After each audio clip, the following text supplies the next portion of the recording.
You're listening to the Send It Podcast with Andrew Rawls on World Talk Radio.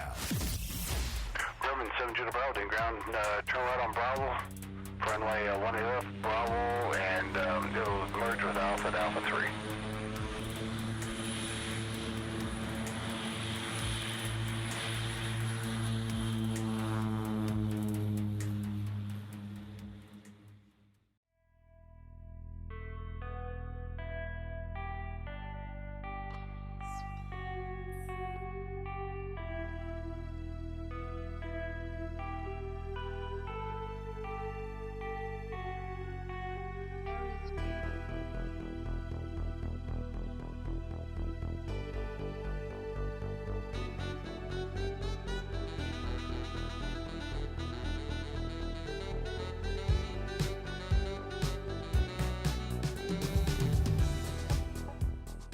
Okay, this promises to be one of the more talked about episodes I have here on the show. And really what it all boils down to is reading the fine print. And I know there's some people out there that think the FAA leaves a bit of a gray area, and maybe in some respects they do, pertaining to the articles and bylaws they post and put out there. But, you know, if it's one thing I've learned, that, you know, you really don't want to mess around with them when things go wrong. I think it's fine, you know, if you choose to interpret the articles and the stuff they've outlined in your own special way. But again, I see it pretty crystal clear, and that's cemented by the fact that I've developed a relationship with some local FAA administrators and spoken to some DPREs and those kinds of things, and they've kind of given me the lay of the land. But it all boils down to this unlicensed packer working at a drop zone and how that's interpreted by the FAA. Parachute operations are governed under CFR 105. You can look at that by either going directly to the FAA's website, or some law schools like Cornell, Harvard have indexed those. But if you Google CFR Part 105 and you look at the definitions of what it means for direct supervision, again,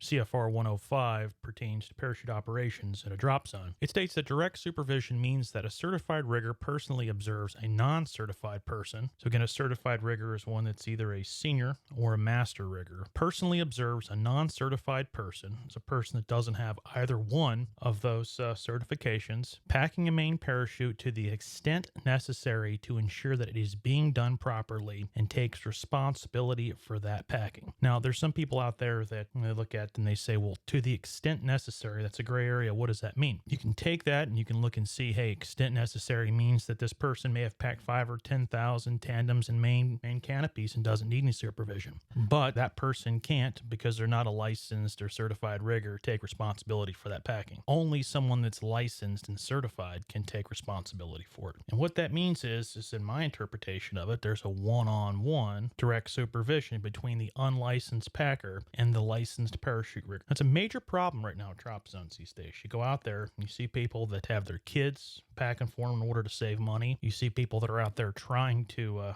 teach someone how to pack on another skydiver's equipment without telling them. Or you've got people out there that are packing mains and they simply have no clue as to what the hell they're doing. And I guess it all works fine and dandy for a while until, you know, someone's seriously injured. Whether that's packing someone a slider down hard opening that kills them, or you pack that person a malfunction that ultimately causes them to bounce, hit the ground and die. And when that happens, well, then, you know, you're looking at some serious violations.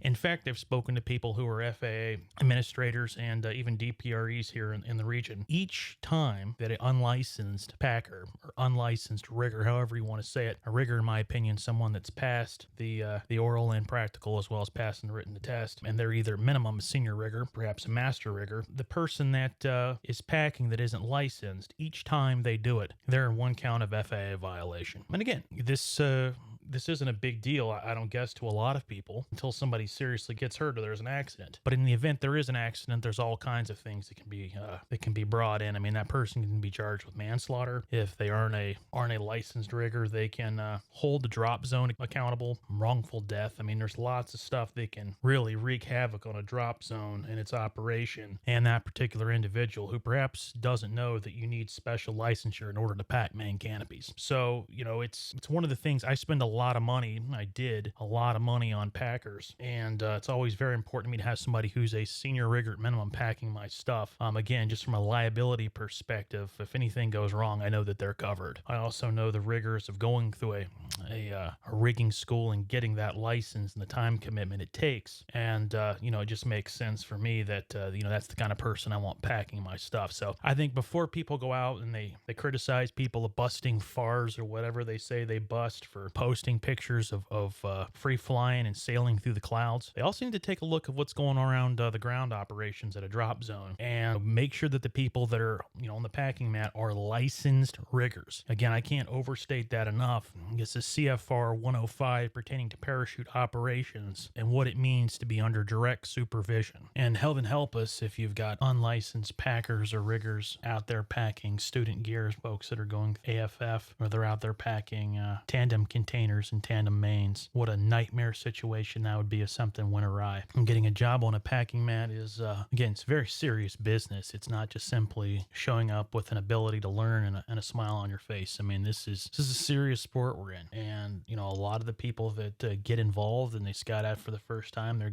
learning how to become licensed skydivers, are out there just to make a tandem jump. They don't know all the ins and outs of what goes into making sure that a jump's safe. And so, yeah, it's just, it leaves me scratching my head when I see that. Again, the drop zone has a collection of gear that's going to be used for AFF and for rental purposes, and you don't have a licensed rigger that's packing those, or you've got a student that's making several jumps on the same day, and you've got unlicensed riggers that are packing those student rigs. That could be a major, major problem. I don't even want to think about what would happen if a student went in and then they found out that an unlicensed packer, rigger, whatever you want to call it, was responsible for that particular incident. I mean, that could be terrible, but you see it, You see even student stuff being packed by unlicensed riggers and packers all the time. So I don't even want to begin on that. That's serious, serious business there. I also see people that ran for USPA election, and, they mention things like they want the FAA out of,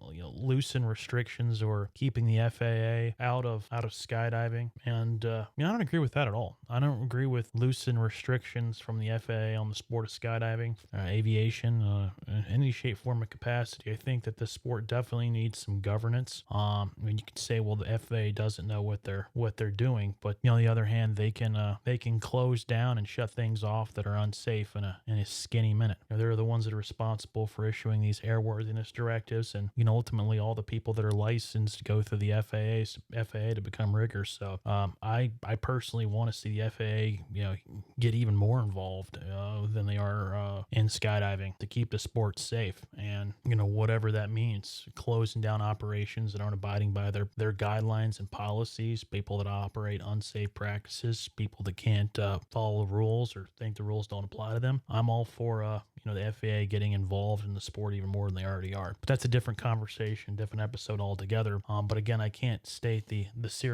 most seriousness of making sure that the person that you're using to pack your stuff is a licensed rigger, and that there's some accountability there and taking responsibility for packing. I don't see this as subject to debate. I know a lot of people may be turned off by this because this is how they earn their money. Perhaps they don't have money to go to rigging school. Perhaps they don't have the time commitment to do it. But this is serious business. And like I said, there's been issues in the past where a person has packed a main canopy for someone and they've gone into the ground off a hard opening, or they've had an issue that's been caused by bad packing that's resulted in fatality. And the only way that person was able to escape any kind of criminal prosecution was because they were in fact a licensed rigger.